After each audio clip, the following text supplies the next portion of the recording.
Good evening. We invite you to watch the English news on essential television channel of Domnai Province.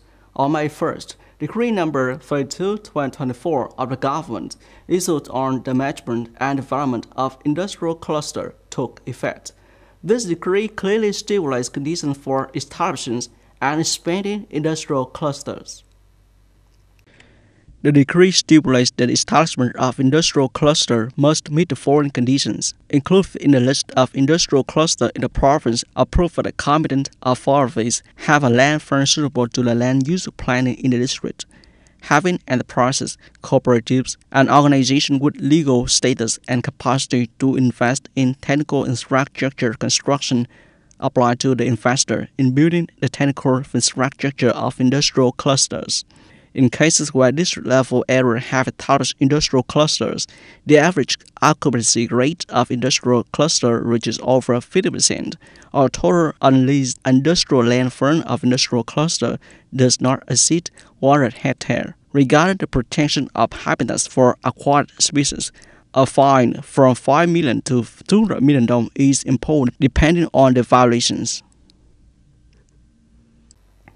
Expectation for recovery in both price and demand of domestic steel market are increasing. Some northern building materials traders said that the average sales rate for residential customers in April improved compared to the previous month. According to a survey on Steel Online, steel prices on May 1st in the south decreased by 100 dong per kilo. Specifically, Hua steel price with CB240 coal line decreased by 100 dong per kilo to 14,040 Vietnam dong per kilo. Steel rebar D10 CB300 decreased by 100 dong per kilo to 14,430 dong per kilo. Polymer steel with CB240 coal line is stable at 14,590 Vietnam dong per kilo. Steel rebar D10 CB300 is stable at 15,300 dong per kilo. Although the current world steel market fluctuates communicatedly, most market participants assess the domestic construction steel market in the second quarter will have more positive prospects than the first quarter of 2024, especially the improvement in steel demand. Consumption in the second quarter is forecast to increase compared to the first quarter of 2024 and may even bring the accumulated output level gradually to the same level as the same period in 2023.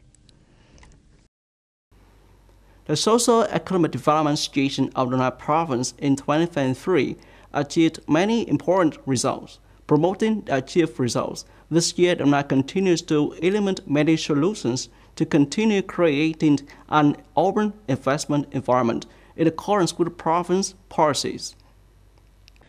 In the first quarter of 2024, industrial parks in Domnai attract nearly 600 million USD in FDI investment, including 25 new projects with a total investment of $272 million and 24 new projects increased capital of $278 million, reaching over 80% of the year planned, an increase of 5% compared to the first quarter of 2023. This result proves that Domnai continues to be a destination for many foreign investors.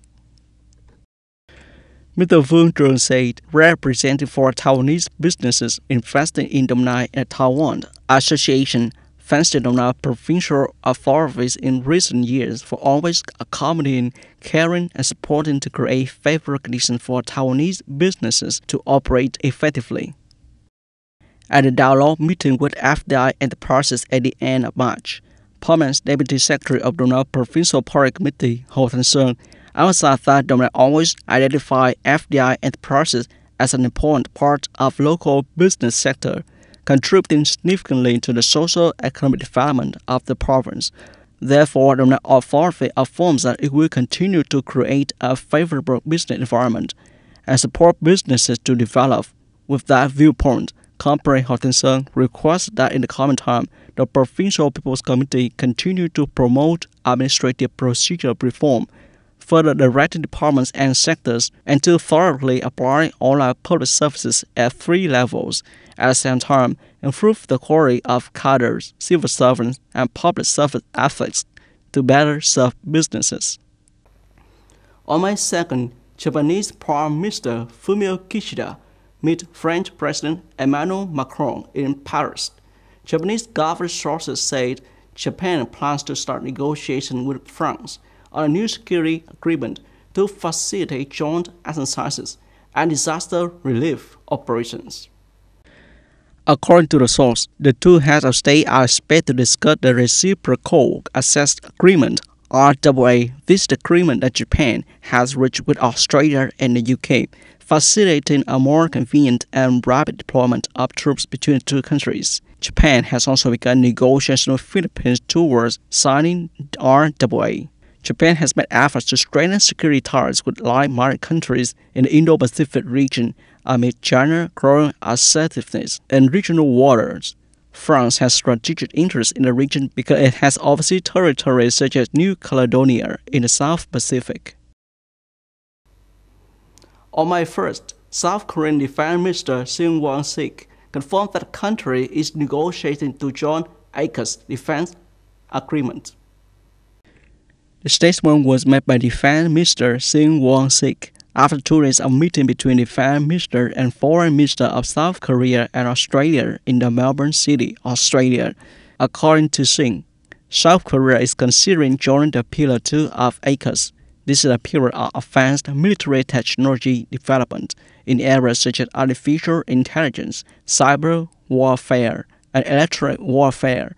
Shin said South Korea's defense science and technology capacities will contribute to the development of AUKUS in the Pillar 2, as well as regional peace.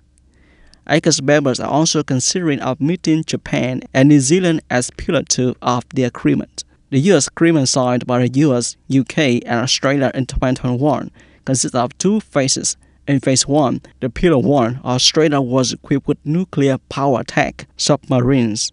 This program does not apply to new members participating in Phase 2. You have just finished watching the English news of the Central Television Channel of the Brunei Province. Thanks for watching and goodbye.